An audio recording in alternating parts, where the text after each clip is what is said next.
Welcome to the BumbleKast. I'm your host, Ian Flynn, the Bumble King, and joining me as always is my Bumble co-host, Kyle, GCRB Krause. I don't have anything clever to open off the show with this week. I don't have anything to do. It's Monday, man. This is I'm tired. It's Monday. It's been a long week, Captain. It's only Monday. It's the Ides of March. The Ides of March went by, and March was ided and everything, so yeah. Well, of course you're tired because you had the 20th anniversary of KNGI, and you madman, went for what, 4 hours? I did an over 4 hour show. I went back to my roots. I used to do like really long shows. Like I haven't done a show that long in a while, but you know, I thought, well, if the show is going to be all music from 2003, and I might as well go back to when I did the show in 2003 and do an extra long double length show. So there we go. I didn't know that was going to be the gimmick. I was just there for the 20th anniversary. Yeah. And then it's like, oh man, the nostalgia. What do you mean this track is 20 years old? I was like, oh, okay. 2003 was 20 years ago. How did that happen? What happened? What have I been doing with my life? Oh, this. That's right. That's fine. But if you missed out, that's okay. We don't judge you much. Just head over to kngi.org to catch it and all the previous episodes over the past 20 years. Good night. Indeed. You can also find all the episodes of the BumbleKast over there in MP3 format if you're feeling you want to get the podcast versions of this show, you know, instead of the YouTube version. Hey, we got options for you. All right. Well, enough dinking around. Are we ready to jump into some freaking Q&A? Yes, these questions come from our patrons over at patreon.com/BumbleKast, Ko-fi.com/BumbleKast, and our YouTube members. All right. Let's jump in. Alphamon or Yukon starts us off. Suppose your idea for a Mario comic got off the ground, and you eventually got to adapt Super Mario Sunshine. Assuming you had a little more creative freedom, how would your version of this game's events play out? Would your version of Mario spend most of the arc justifiably peeved that he's cleaning up someone else's mess, since his personality is more than just, it's a me and let's go? Will there be a reason Yoshi suddenly has the ability to projectile vomit at his foes? Would Luigi show up, given that Bowser Jr. obviously stole Professor Egad's magic brush? Hard to say since I didn't really play a ton of Sunshine, but I would imagine since it actually did have some plot beats that I know of, yeah, we'd stick to that rather than be like super faithful to every iteration of every stage you can go through and yada yada. I imagine Mario would be initially displeased with having to clean up the mess, but he is kind of the everyman hero.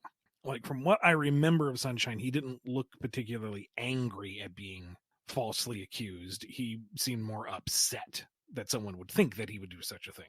So as much as he wouldn't necessarily like being all grimy, I think he would, pride himself on doing a good job in returning Delfino Island to a livable space. And then once the whole Bowser connection is revealed, it's back to standard formula. Yoshi and the fruit vomit of justice, maybe lampshade that, play it for a gag. I don't know if we'd go so far as to acknowledge him dissolving into paint when he hits the water, because that was traumatizing as a youngin'. As for paintbrushes and Egad and Luigi, you went over my head. That is beyond my knowledge. I cannot riff on that. I should go read the Mario Encyclopedia that I helped proofread, and I do believe there's still a volume that you could have for yourself over in the Bubble Comic Shop. Yes, head over to BumbleKing.com and do that. Grab it while it's still there. Do it now before it's gone. Go! There's a theory, I guess. I don't know if it's true, that Yoshi dissolves in water because he's a fake Yoshi made out of paint. He's not real. He's not the real Yoshi. He's not a real Yoshi, which is weird. But you can ride on him and he could eat the fruits. And yeah, this is Mario. It is as fantastical as you can get. So you know what? I'm not going to argue.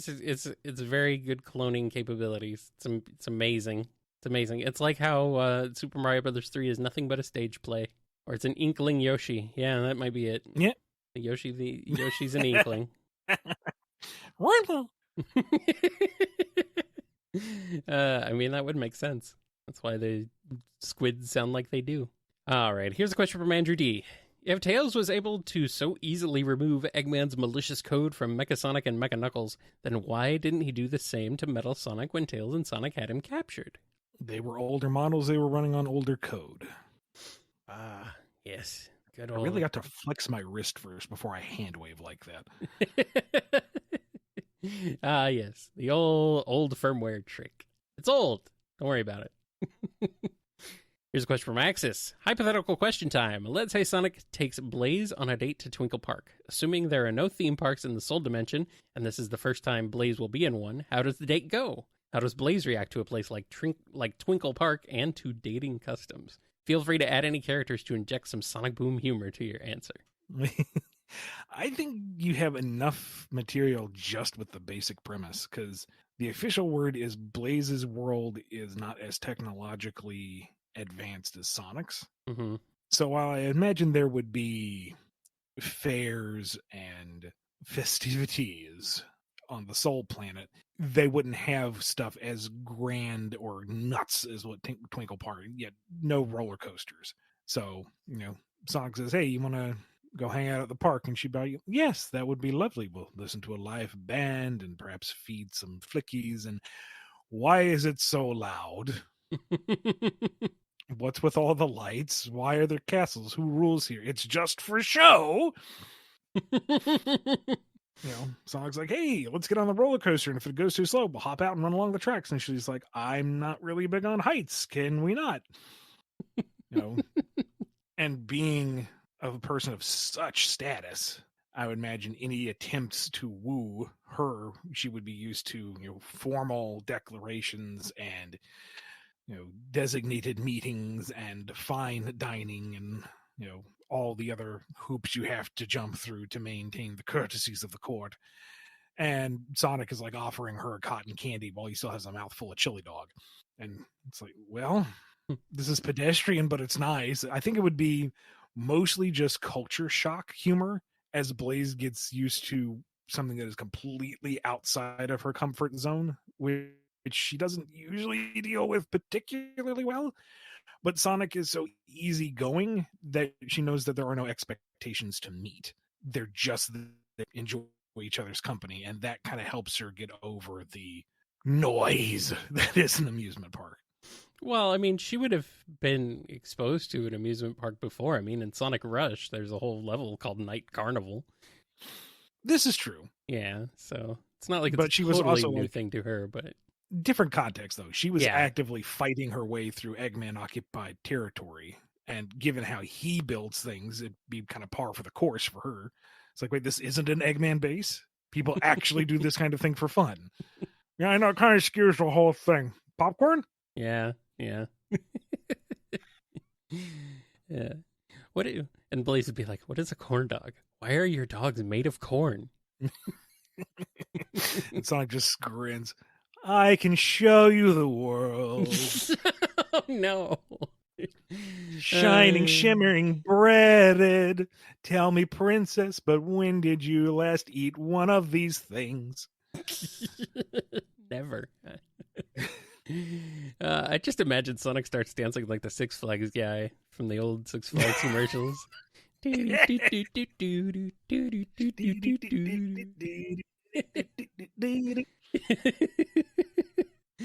Oh boy. All right, let's keep on going. Chaos Sonic 1 has a question. It is the wedding day of Tangle and Whisper. How does the ceremony go? There's a lot of buildup. There's a lot of expectation. Everyone is in attendance. There's this kind of edginess around because what if Eggman decides to make things disastrous? Because he kind of does that. There's, little bits of drama here and there as people, clash over how this needs to be the perfect day for Tangle and Whisper. And the both of them are already kind of not sure about this because neither's really big on ceremony. Yeah. Being out in the open. And so finally things come to a head and everyone's gathered and the music plays and they turn to see the two brides and there is nobody there. They eloped. They went off on their own terms. That's right. They appreciate everyone having put so much effort into it. They hope they enjoyed the festivities for themselves, but they're just gonna go off and do things their way. They'll send you a postcard from West Side Island. They'll be back eventually, maybe, if you're lucky. Just said, peace out, and then whoosh, gone. Sounds about right. Here's a question from Dove. Hey guys, I'm back. The store is out of donuts, sorry, but I got you guys a question instead. I hope that's okay. It's not. I wanted donuts. Is it a cream-filled question? Well, I don't know. Let me ask it and see. We'll find out. Okay. So, Ian, if you were given a chance to write a 4 to 6 issue arc for any DC or Marvel property, which would you choose? If there were no limits on it, what do you think you'd write? It seems pretty dry. Is this cream filled? No, not really. It's okay. I don't know. I have a couple of like side drawer story pitches here and there if the day ever came about. Some of them more concrete than others. Oddly enough, I grew up as a Marvel kid primarily, but most of the stuff I have off the top of my head is DC stuff, which is weird to me. Like, I wouldn't call myself really a DC fan, but I don't know, maybe because they had a better animated series lineup. But, that might be a big part of it. Like, I just have this sequence in my head of Martian Manhunter coming up against some kind of malicious Kryptonian, whether it's Zod or evil Superman, if that's not been done completely to death, something. And just given the power sets, how John would completely take this guy apart. The Kryptonian thinks that they've got the super strength and the heat vision and the incredible speeds, and he's going to tear this Martian apart. And John's like, no, I'm intangible. You can't touch me. Or, you think you've used your heat vision, but as much as it goes against my morals, I also know that you're like literally a planet breaker person. So I've turned off your sensory. I've gotten into your head telepathically. You don't even know if you're flying anymore. Mm-hmm. You've been punching an illusion this entire time. I'm sorry it's come to this, but rest assured I will be chivalrous with your body and just see this raw power, or I'm a living god, being reduced to nothing by the super even keel John. That would be cool. Had a concept for, the kind of running gag now at this point. Why doesn't Batman just kill the Joker? And, do that. Just start the arc off where Joker is yet again going to blow up an orphanage or make a stew out of puppies or something. And Bruce just does him in. Quick, simple, in front of everybody. No apologies. And then instead of making it this big, like, blow up fight between all the rogues or something, make it a very somber exploration of what this means for someone to have set themselves up as the no kill rule. What does that mean for the Bat family? What does that mean for the Justice League? What does that mean for Gotham in general? How do they see him? How does he deal with it? Because in his mind, yes, he did what was needed, but it was still a failure. He failed to uphold his own morals. He failed to find a way to save Joker. What do you do? And just seeing how each person deals with this, because now, do you trust him? I just vividly see him on the rooftop with Jim, and Jim's kind of smoking, and Bruce says, I thought you said you'd stop. And Jim just kind of says, I thought you said you'd never cross that line. Mm-hmm. What do we do now? What's next? Can I trust you? Have Jason Todd jump him and say, okay, where's the real Bruce? You're Hush, you're Clayface, you're somebody. What have you done to the real Batman? He goes up to the League and has to, volunteers to put on the lasso of truth and says, I did it because I thought that was the right thing to do. I'm not okay with it. I'm struggling with it. And I can tell you I have no intention to do it again, but I also understand why there is no trust there. And the biggest thing that hurts him is that for just a moment, Clark isn't sure he can trust him anymore. And to make Superman doubt you is one of the most gut-wrenching things he can experience. Really play with the idea of what does it mean to take a life rather than focus on Batman killed the Joker. Dial back that and actually make it an exploration of what it means to do such a thing. Yeah, I think that'd be interesting. That would be a different approach, I think, than what we usually get a lot of the times with that. I don't know if such a decompressed, somber approach would sell, but I don't know, Paul, if you're listening, you know my email. Reach out. We'll do lunch. Yeah, I mean, it would be interesting though. That's at least something you could say. It would be different. And just in general, I kind of want to take a crack at Prowler and basically make him Marvel's Batman. I mean, everyone says Moon Knight is, but Moon Knight's got the whole kind of mystic multi-personality thing going on. Moon Knight's not. No, Moon Knight's not quite. No, I never liked that comparison, but I feel like Hobby has the potential to be, you know, working class, street level, doesn't really trust the superhero community for good reason, but knows that there's supervillainy out there. He's smart, he's resourceful. Take matter into his own hands. You know, the Prowler outfit looks cool. Do something with it. Yeah. All right, let's move on to our next question from E2 under Paragon. In SA1, the Echidnas existed roughly 3,000 to 4,000 years ago. In Shadow 05, Black Doom remarks about teleporting a fleet of warships to Earth over 2,000 years ago. This implies he was the one battling the Echidnas, justifying Pachacamac's actions as desperation, and witnessed the Chaos Emerald's true power through Perfect Chaos's rampage. This explains why he wants the Chaos Emeralds, and why Devil Doom uses the same roar as Perfect Chaos. However, it's never explained when the Black Arms discovered the Earth, or how Black Doom learned Chaos control. In Frontiers, the End brags about how countless worlds fell to its power. So my two-part question is this. Is it possible that the Black Arms were actually refugees fleeing from the End? Alternatively, given Black Doom's similar motives of wanting to end humanity, could the Black Arms have been followers/worshippers of the End seeking to resurrect their imprisoned master? Now you're less connecting dots and pitch and fanficky stuff. I see where you're going with this, but these are not as tight connections as your previous questions. I see you. And, you know, we are kindred spirits. I cast no shade at you, sir, but yeah, this is a stretch. You know, saying over 2,000 years ago and the Knuckles tribe existing somewhere between 1,000 to 2,000 years earlier, that doesn't really correlate at all. And Tikal says that Pachacamac has been actively raiding those around them. So he brought his own trouble to his doorstep. That doesn't need to involve space aliens. The reuse of the Perfect Chaos Roar, I think that's just asset reuse. I don't think there's any greater thinking or deeper meaning to it. Asset reuse in Sonic the Hedgehog? No. Never. And while I would like to tie the End into more of the space opera stuff, and I did pitch some Black Arms attachments at one point, I was like, let's not get too crazy here, Flynn.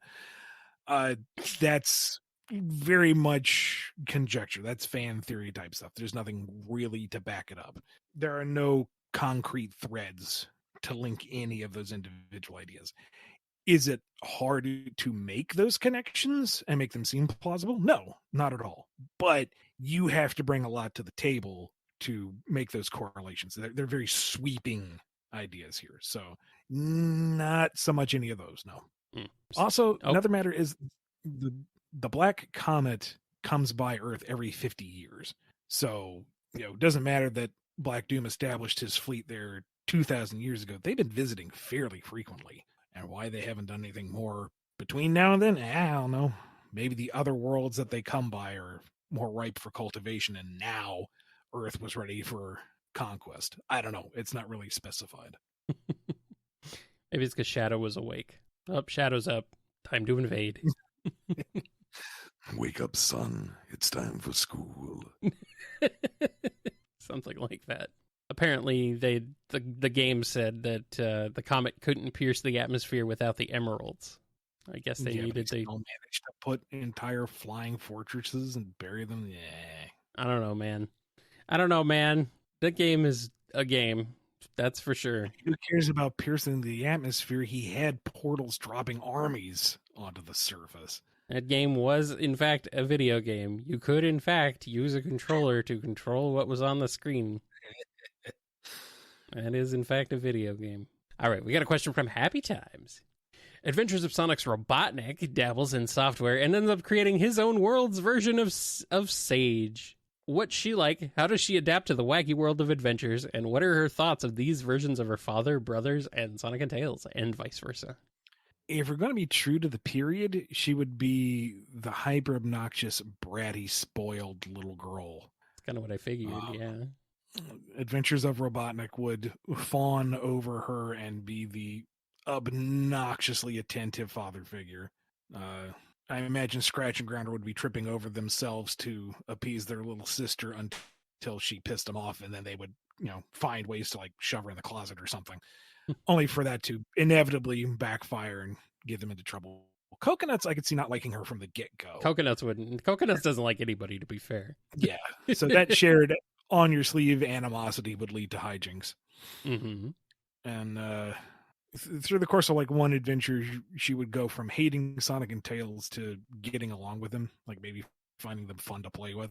So sure, she'll throw a rocket at them or unleash booby traps, but it's all in the name of good fun. I'm being told that she'd be kind of like an Angelica from Rugrats. Maybe, kind of. I could see that. Yeah, I could kind of see that. Yeah, that's pretty good. All right, we got a question from J Chance. How would you write out the Mega Man X series in comic form? Would X1 to X2 be the X story, X3 the X and Zero story, X4 and X5 the Zero story? It's weird that as the games went along, it became the Zero series instead of the X series, as Keiji Inafune, when he was told to recreate Mega Man for a new series on the Super NES, he wanted Mega Man to be drastically different from the original, but Capcom said no, and that design became Zero. The general mindset I had when we were thinking about X, and we came within like a hair's breadth of a spin-off series. But it wouldn't have been so much X's story or Zero's story. It would have been the world around them. Like, arguably the first major arc, Sigma's rebellion and X going from, I don't want to fight to, oh God, I have to fight. That's more focused on X himself, but that's, X1 is his story, really, when you get down to it. It's his arc. Zero is largely ancillary. Mm-hmm. But before we even got to that point, I would want to very firmly establish that Zero is the coolest dude in the Hunters. And Sigma was the Paragon leader. Everyone loves this guy. And X is this special boy who just doesn't really want to go shooting people, Can we not with the violence, guys? So that when Sigma goes Maverick, it actually hurts. It's a gut punch. It isn't just, oh, there's somebody named Sigma and he's destroying highways. It's an actual, like, deep personal betrayal to X, so that you understand why it's such a desperate fight going into X1 and X2. Getting Day of Sigma vibes from this pitch. Little bit. Only better. Yes. Yeah, I went there. I said it. Yeah. You're right. And I mean, they only had so much time in Day of X or Day of Sigma. They didn't. They could only do so much within the time frame they had. To be fair, they nuked Dr. Kane. Come on. But yeah, also that. Yeah, they did some weird retconning. I will say this for Day of X: it established Sigma's obsession with X there, which felt very retroactive in later games. Yeah. So that much is worth salvaging. But anyway. Right. I mean, pretty much the story of X is constant escalation and deterioration of the status quo. And that would be the main thing to explore, and how the various characters deal with that. Establish Repliforce a little earlier on, so they mean something. Establish Iris a little earlier. Other Reploid characters where it would make sense. I know some of them are very hard locked to the timeline, but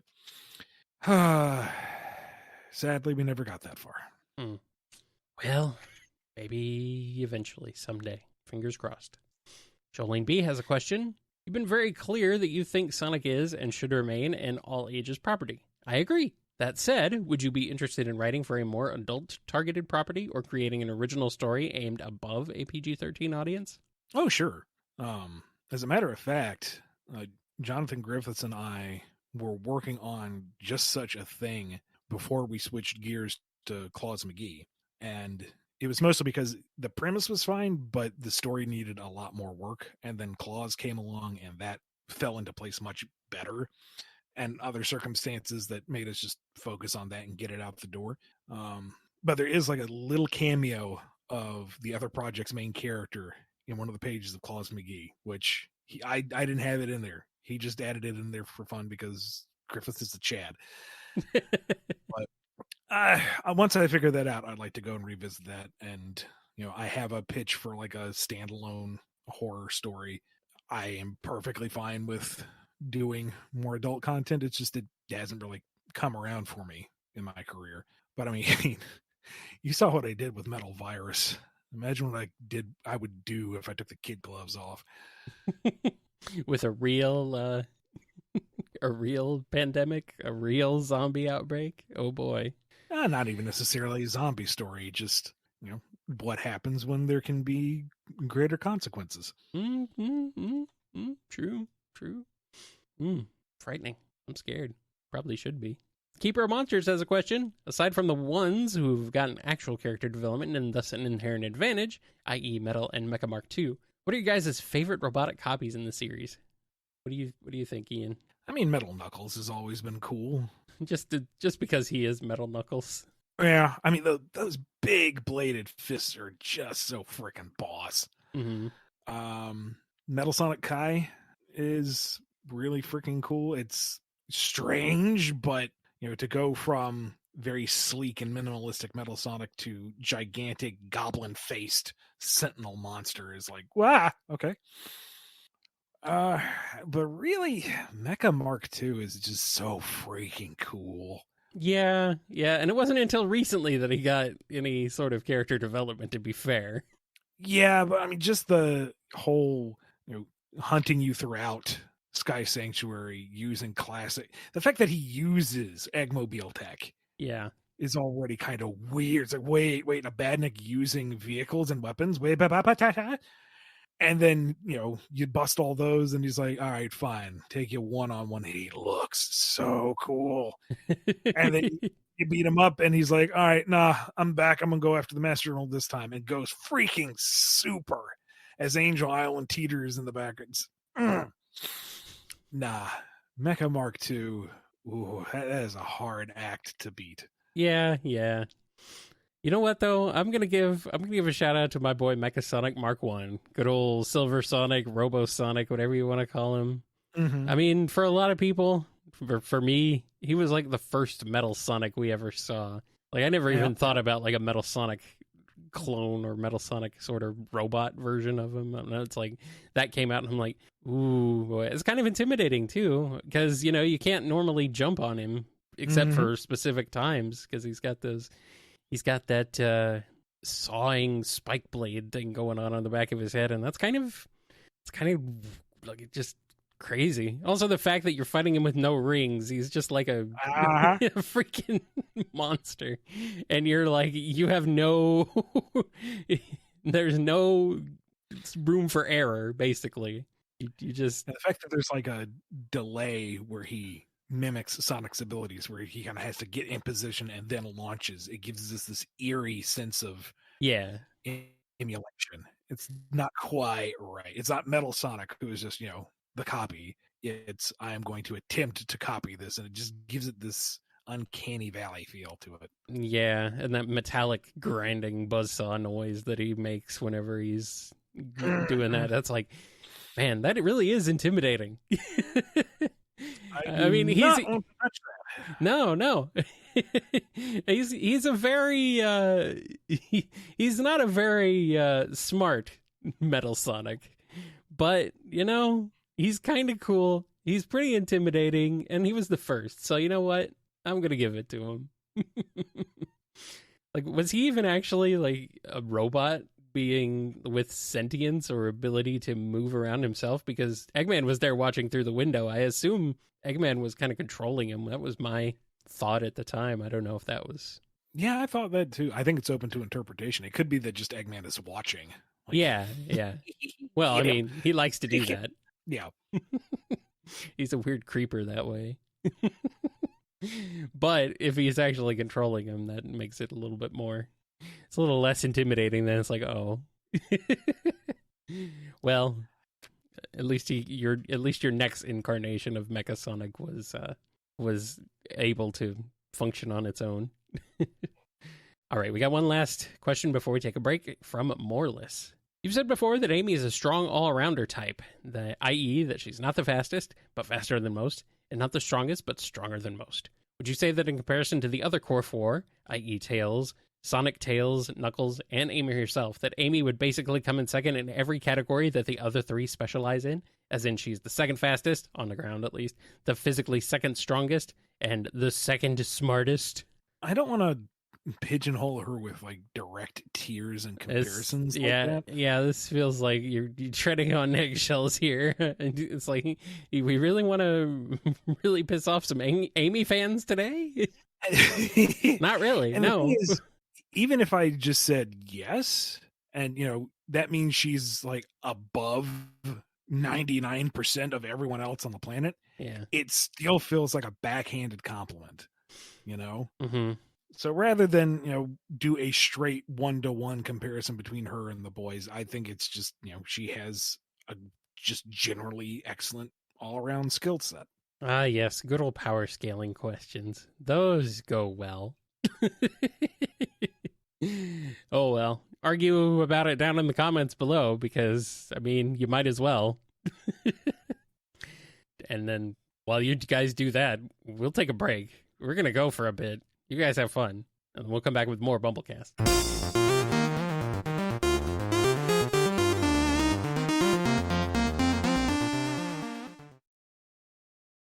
We're back. We got a question from Puppy the Scholar. Well, sorta. This question was written by ChatGPT, posted by Junebug in the Discord server, but it's too good of a question to pass up. If Whisper had to pick a new weapon to use in battle, but it had to be an unconventional object, what would she choose, and how would she modify it to be a deadly weapon? She's a professional. She don't need to modify it. All she needs to do is pick it up. That desk lamp, that's a projectile, or a bludgeoning object. Or both. Do you know how much mercury is in a broken light bulb? You'll find out.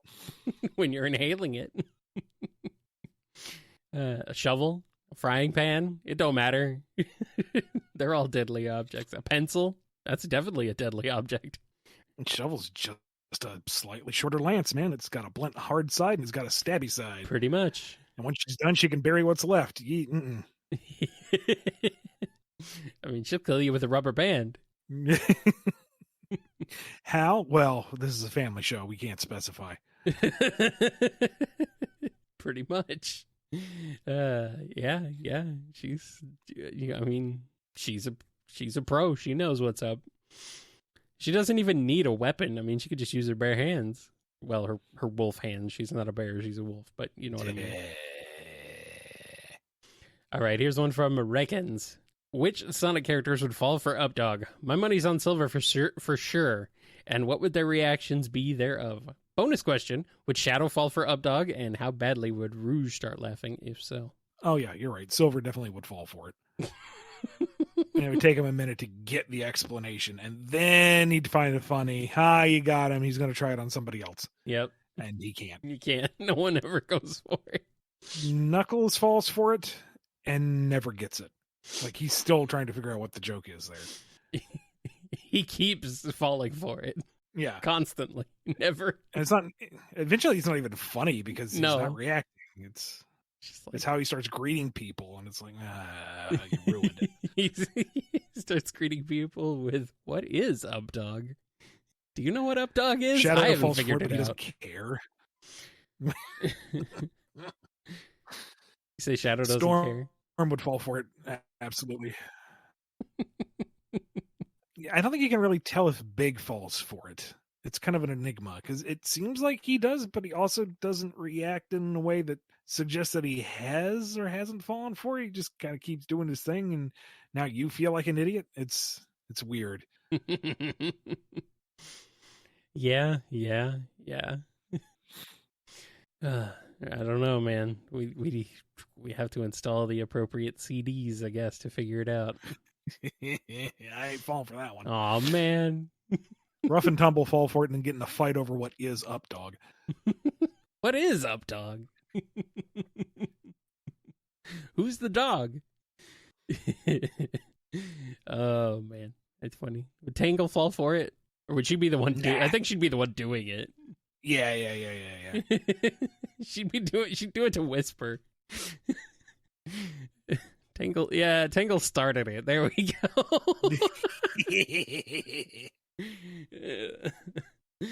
Oh man. Oh, that's funny. We got a question here from Scurvy Pirate Dog. Hey, in issue 57 of IDW Sonic, when Lanolin asked Whisper, how do you handle her? With Whisper replying, I don't. And the way she responded seemed cold and kind of distant. Was this because of the whole Diamond Cutters thing? Kind of curious, because by the next issue after Tangle explained, everything seemed okay straight away. Could be something I don't understand, but would be nice with an explanation of what the thinking behind Whisper's mindset towards Tangle in 57 was. And you know what? I see where the error in there, or not necessarily the error, but the miscalculation might have been. Because the thinking is that she's saying she doesn't try to handle Tangle. Tangle is her own entity. She is free to do whatever, and Whisper is not going to try to change that. She's not even going to attempt to rein that in. But at the same time, she was kind of frustrated with Whisper for various circumstances.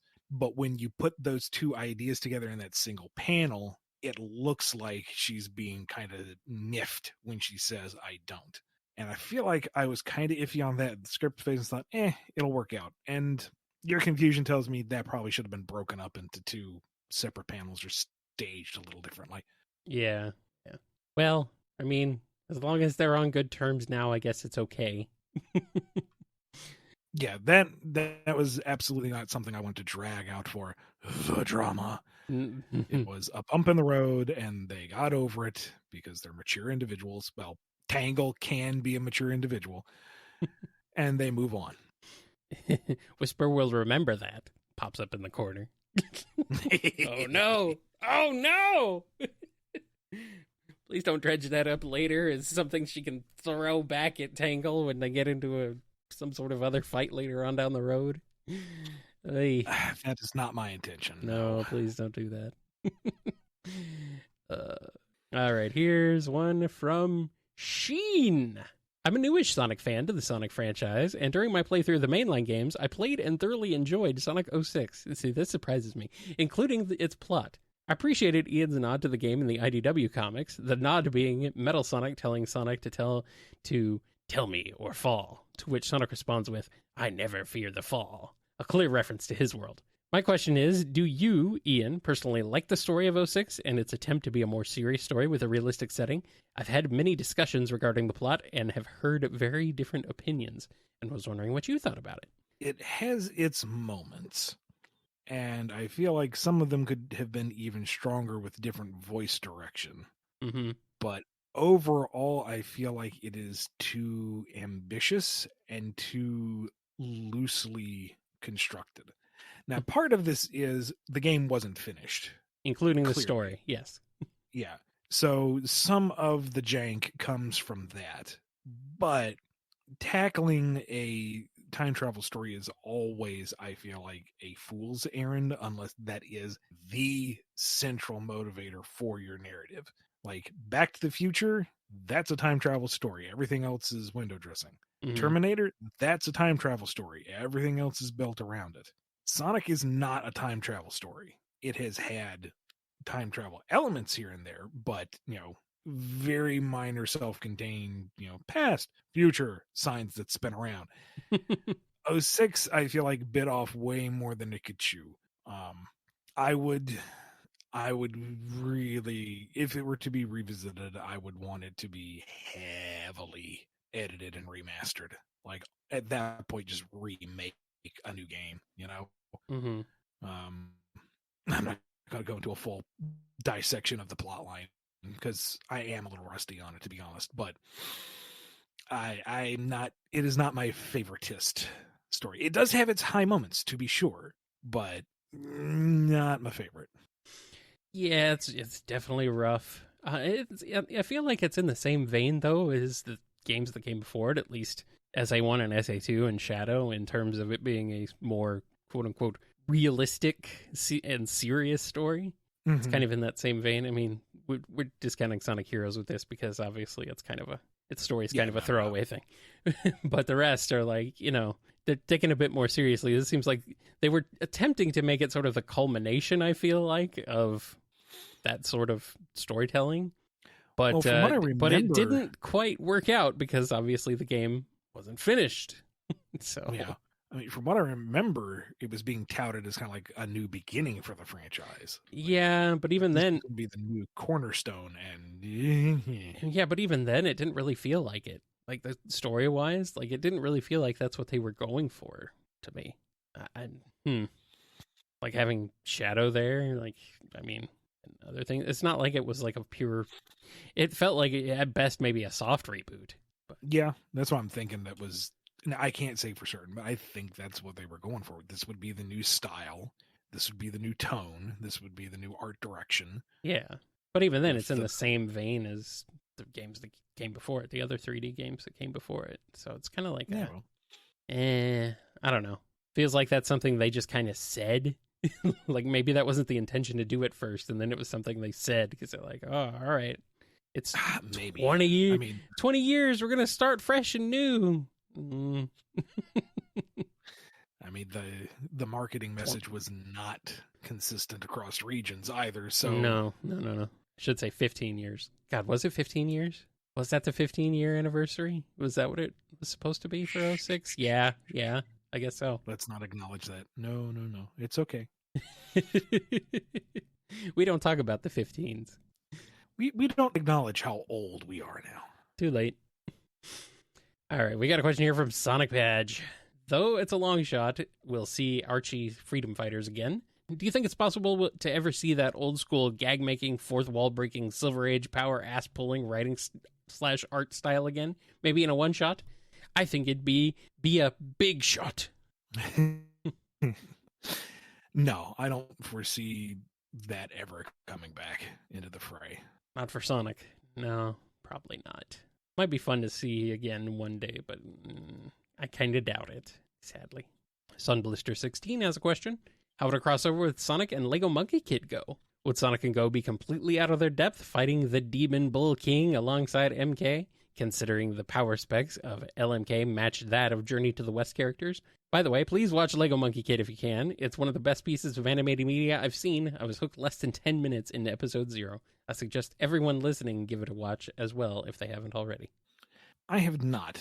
I have seen bits and pieces, and it is very pretty. Like, why does this Lego show have such pretty animation? But yeah, if they are going by the rule of cool power level nonsense of Journey to the West, Sonic and Company are not in that league. New. Yeah, I think we've talked about this before a little bit. So anyway, we actually have a related question coming up in a bit here. Here's a question from Superior Pizza. My custom-made Mario Lego minifigures have just arrived, and my official Lego Mario set is on the way. Next is the official Lego Sonic set, so this got me thinking. Would either of you be interested in a Lego Mario and Sonic movie? Yeah, sure. Lego Mario and Sonic? At the Olympic Games? At the Olympic Lego game? At the Lego Olympic Games? No, not the Lego Olympic Games. Come on, let them actually do other things instead of just to be at the Olympics. Eggman and Bowser start stealing all the pieces from the various sets to build one singular world that they can rule. Sonic and Mario come together to stop that. There you go. Perfect. And Mario is... Shenanigans and deep cut references ensue. And Mario, as he rightfully should be, is fully voiced by Charles Martinet. As is proper. It is not Chris Pratt Lego Mario. No, I refuse. Eggman decides to pull out his final weapon. He reaches for a faucet. It cuts to a singular shot of real life action as somebody's hand reaches into frame and turns on the tap until the sink overflows. Cut back to very stop motion graphic-y perfect chaos pouring into the scene.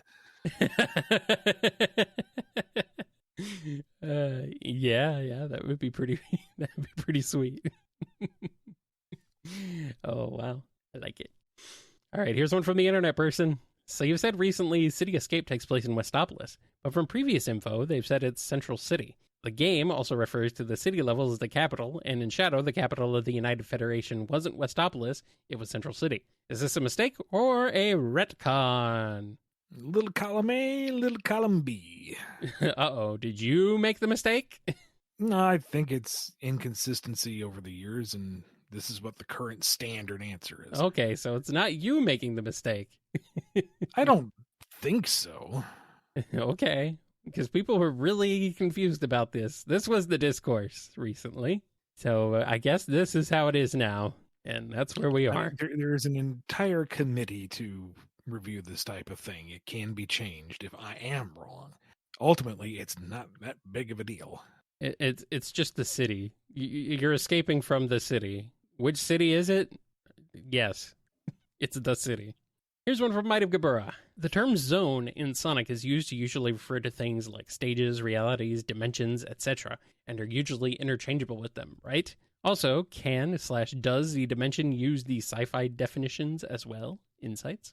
Previously, yes, but that has fallen out of favor, especially with the end of the Archie comic stuff. So zone is just a game term. It's not really a lore aspect.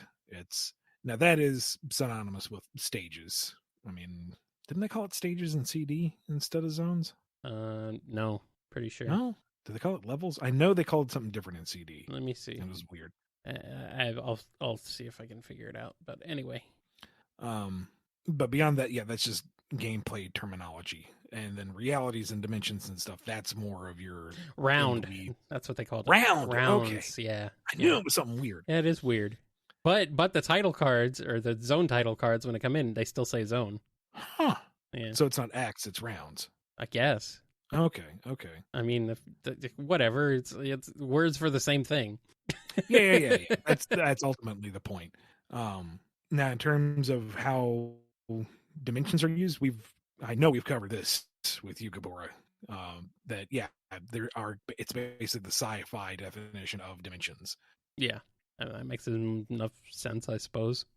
All right, we got a question from Windstar Osprey. The answer is probably no, but Slade from Dungeons of Aether shares many visual elements with Razor. I know that you had a hand in writing the story mode for the game, but did you perhaps provide some suggestions for the character designs on the side? P.S. Someone get Adam Bryce Thomas, Evan Stanley, or whoever did Razor's design in Sonic Universe 91 and 94 to draw Razor wearing Slade's outfit with his headband from Vector's Pirate Fantasy in Sonic Universe 92 and the flashbacks from Razor's Sonic Super Digest story.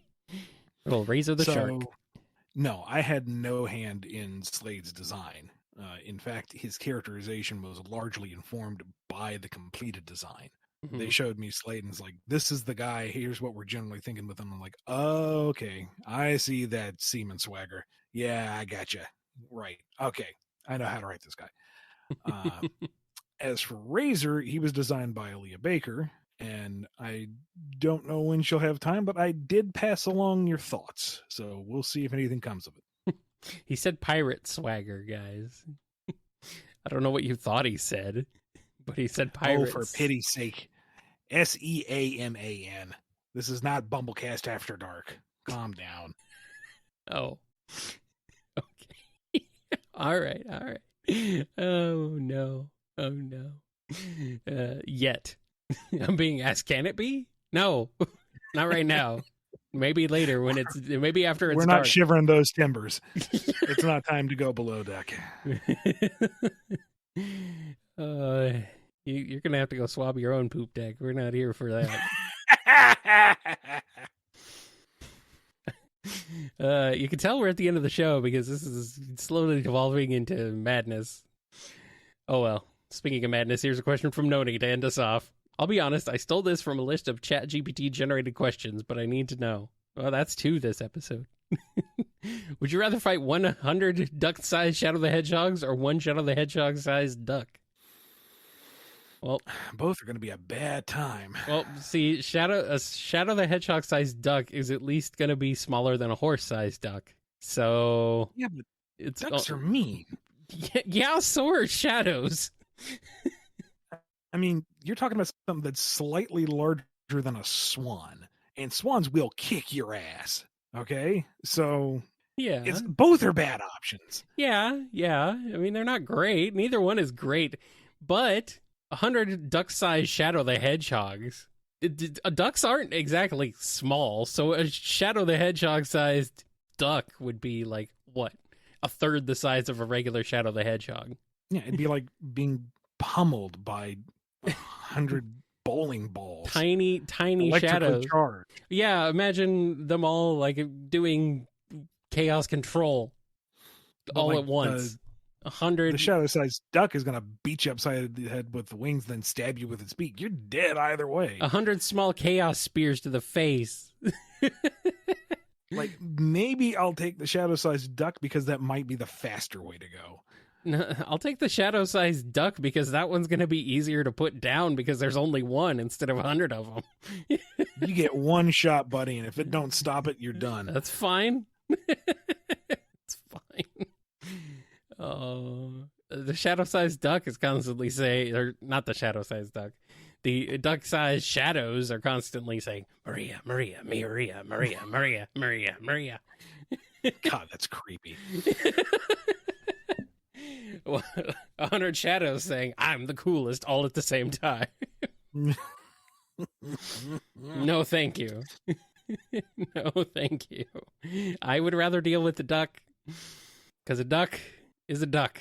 Worst comes to worst, you can shoot it. 100 mini shadows is terrifying. A shadow-sized duck, a little less terrifying. At least it's not a horse-sized duck. Now, if this were a horse-sized duck, then that would be a problem. But I don't want a horse-sized shadow either. No. Well, Kyle says no thank you to Noni's idea.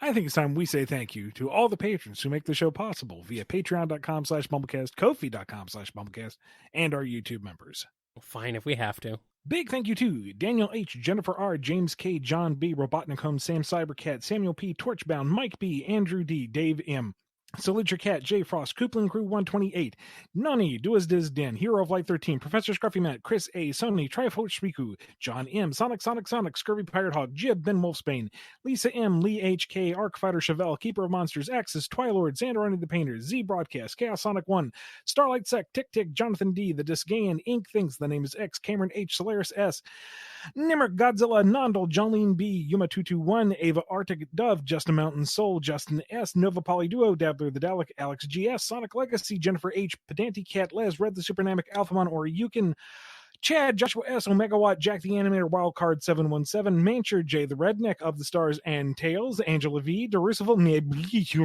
Genzel, Preston M., Endabin, Sammy S., Noah M., Kojiro Highwan, Awesome Cakester, Supersonic Fan, Miles the Power, Navarre, Exidel, Agent Kaz, Radri, Sonic 84, Puppy the Scholar, Chase L., 4 Sonic Fan, Tetsuya the Wise, Rhythm Raccoon, Wheelie Doe, Sandra BH, Pigdan 20, The Marble Gardener, Aiden S., Ozjam, Shimmy M., Curly Quills, Smiley 21, In Zephyr, Sterling Sonic, Philippus Cold, Congo, Windskull, Supernova, Superior Pizza, Sonic Padge, Subliminal, Juno the Puppet, Mickey Sawdust, Thickoff, Crooker, Vlad, E200 Paragon, Razor, The Crucified Devil, Loop, D-Loop, Omega Man 21, Thievius, Dominic Raccoon, Planet Breezy, Lemur Chicken, V Nuss, Bleeding Thumbs 97, Luke R, Unity, Kedrian, Lori L, Jason G, Cody G, Philip P, Nils, Illegal Chow Fights, Miss Nazumi, SB, My Fish Eats Rocks, The ID Card, Philip C, Jonathan F, Hip Kid Brick, Levi C, Amazing, Samantha S, Dead Air, OK Cheese Stick, Adrian W, Zaylock, Nebula Noob, Lacey M, Lucky Lychee, Spiral, Knuckle Sandwich 87, Tetsu Knife, Raccoon Shinobi, Normal Person, Marcy H, Caswell, Mr. Moida Boyd, the giant moidalizing Boyd.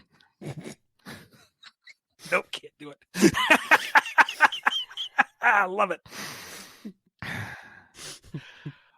Morris, M. Blewett, Native Nerd 27, Miles, Full Prower, Cool Christy 1, Ultra Guy, Crabbo, Soleto 02, Noob 600, Sonic Mini at 2099, Hadronis, Paley, Ashter, Tenderheart Fawn, Roko D, Think Wonga, Noah I, Emmy, Quazzle J, Guts, Johanna S, Snowpair, The Man of Multimedia, Fuffy 93, Mrs. Nippy, All PG, Jamal S, Wheels 2D2 Hedgehog, Meta Mode, Frost the Hobbidon, Danny the Light, Buttered Noodles, Miles Power D, L Technopada, True Cosmic Digilab 79, Razor Sunblister 16, Travis H, Happy Times, Ray Kings, the Internet Person, and the Might of Gabura brings us to 203 sponsors of the BumbleKast. What? Whoa! Whoa! What do we do now, Ian? We keep growing this list. We keep trying to make me pass out as I read this. Thank you, everyone, for supporting the show. Be good to yourselves, be good to each other, and we will see you next time on the BumbleKast. Cool. We're done. That was odd. Take 100 rubber ducky size shadows. 100 rubber ducky shadows. Maybe. Limited edition. All right.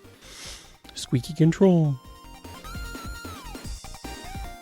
X3 and X4, the Zero story, and X3,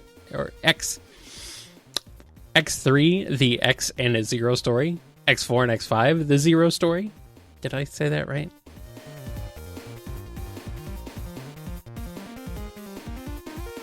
You've been listening to the BumbleKast, a co-production of Bumble King Comics and the KNGI Network. Original theme music composed by Ken Coda Snyder. Remixed intro by T-Lopes. Find out more information, along with podcast feeder links, MP3 downloads, and more at bumbleking.com and kngi.org.